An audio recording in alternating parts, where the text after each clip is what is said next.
Alors moi je fais Emerging Valley depuis 3 ans en fait. Donc j'ai eu le privilège de faire la connaissance d'Emerging Valley déjà il y a 2 ans, donc c'est ma 3e édition.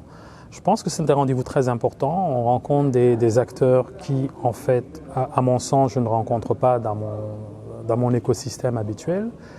C'est intéressant de voir les acteurs à la fois du monde je dirais du monde public ou des politiques publiques, mais aussi des start-upers innovants qui viennent d'Afrique que je ne connaissais pas forcément, surtout d'Afrique francophone, puisque je suis plutôt du côté de l'Afrique de l'Est aujourd'hui.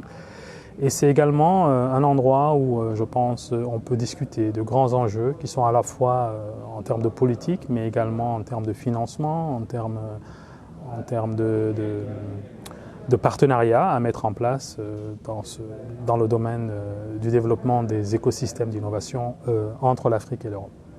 Alors j'ai eu l'occasion de participer à 2 sessions, sur l'e-santé. Globalement, elles étaient tout autour de l'e-santé. Je pense que mon message principal, j'ai 2 messages à faire passer. Le premier, c'est qu'il serait important que nous mettions en place, je dirais, un observatoire des compétences dans le domaine de l'e-santé. Donc c'est un domaine qui évolue énormément, qui va se retrouver à l'intersection entre la technologie et la santé. Ça demande une nouvelle catégorie de professionnels et c'est important qu'on puisse détecter quel type de professionnels dont on a besoin et comment préparer la jeunesse d'aujourd'hui à avoir la bonne formation pour le domaine de l'e-santé.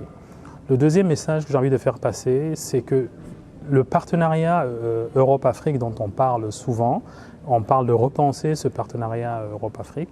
On a vu aujourd'hui des exemples de start-up très intéressantes qui ont finalement soit démarré en Europe et ont connu leur mise à l'échelle en Afrique et sont en train de repartir vers d'autres pays d'Afrique ou vers d'autres pays en dehors de l'Afrique. On a également vu des start-up qui ont été initiées en Afrique et qui aujourd'hui sont en train de se redéployer en Europe. Donc il y a des modèles, je dirais, d'innovation circulaire qui sont en train de se mettre en place. Il serait bien de conceptualiser ce type de partenariat. C'est un partenariat très intéressant parce que ça va permettre à tous les acteurs finalement de l'écosystème d'innovation de se retrouver et de pouvoir se positionner dans cette circularité de l'innovation.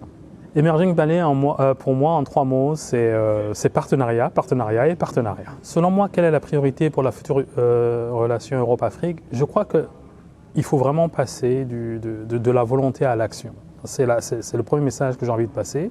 Je crois qu'il y a beaucoup de bonne volonté dans toutes les discussions que j'ai vues, mais il y a encore un manque de mise en œuvre d'actions concrètes. Et les 2 actions que j'ai mis en avant tout à l'heure, moi je crois que c'est 2 choses qu'il faudrait absolument porter, l'Observatoire des compétences et le modèle de partenariat circulaire entre les 2 continents.